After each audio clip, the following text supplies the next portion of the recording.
Uganda is a place of possibility and diversity. However, behind the surface, there is a gap that must be addressed urgently.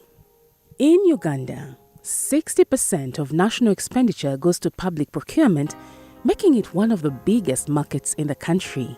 Yet only 1% of the registered women-led businesses have bidded and won government tenders, according to IDRC-funded research conducted between September 2021 and May 2022 by Africa Freedom of Information Center, AFIC, in partnership with Open Contracting Partnership, OCP, and the Institute of Social Accountability, TISA. Our research found that there are legal, policy, operational and capacity barriers that prevent women from participating in public procurement across East Africa. And in response to these findings, we have undertaken advocacy campaigns in Ethiopia, Kenya, Uganda, Tanzania, and Rwanda, and we are very pleased that governments have responded positively to these recommendations.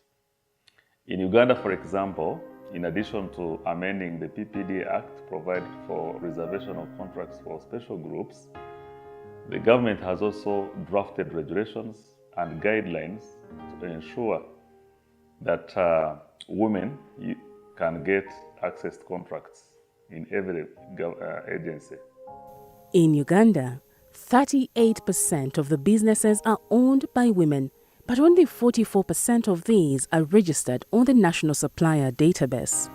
In light of this, AFIC embarked on an advocacy mission to advocate for gender-responsive public procurement in Uganda, starting with training women on public procurement in collaboration with Public Procurement and Disposal of Public Assets Authority, PPDA, through Uganda Women Entrepreneurs Association Limited, UWIL, where 20 women entrepreneurs got trained. We got an opportunity to attend the training at the PPDA headquarters organized by AFIC.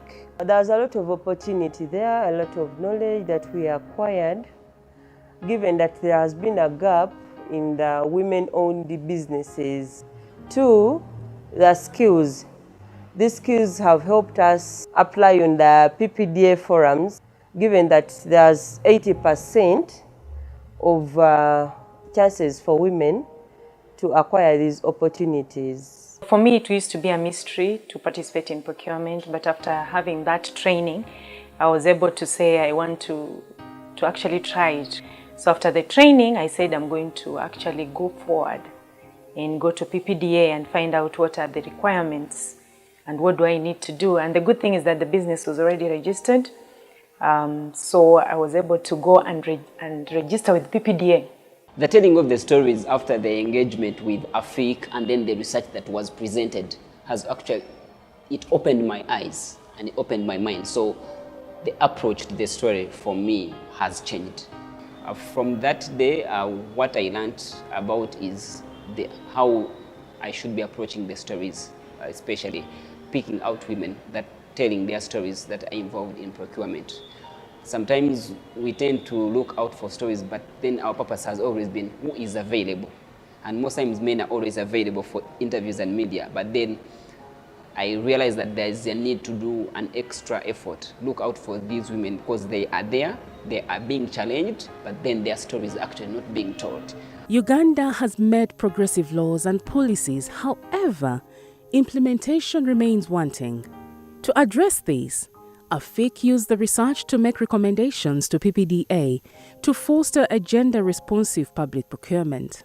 As a result of the study, PPDA came up with initiatives and interventions to uplift women participation in public procurement. And one of the initiatives were to build the capacity of the women groups, but also disaggregate data in terms of gender. Because before that, you would look at who has won the contract, and just put the name of the provider. But now we want to know who is this provider. Is it a woman-owned enterprise or a man's owned enterprise? AFIC has held a number of stakeholder meetings, including one with legislators on delayed payments. These have since raised the matter in Parliament. Incidentally, I'm the most rural MP in the 11th Parliament. Government procurement process is a bulky process. And in Uganda, only 1% or even less than 1% of women participate in the public procurement system. After the AFIC meeting, the women leaders got perturbed. So we had a meeting with the Committee of Finance. A few of us women attended, and I was personally there. We requested them, if it is possible, we talked to PPDA CREAM team to relax some of the procedures that are needed for women to participate. Despite the progress made, a lot more needs to be done to have an inclusive public procurement system in Uganda. We call upon the countries, the governments in the region to implement the relevant provisions for women's participation in public procurement, because we have found that even when laws are in place, as was the case in Tanzania from our research, implementation can be challenged and people will not get the benefits. Also, we urgently recommend that all the governments across the region to start capturing and publishing data, procurement data, in gender desegregated format.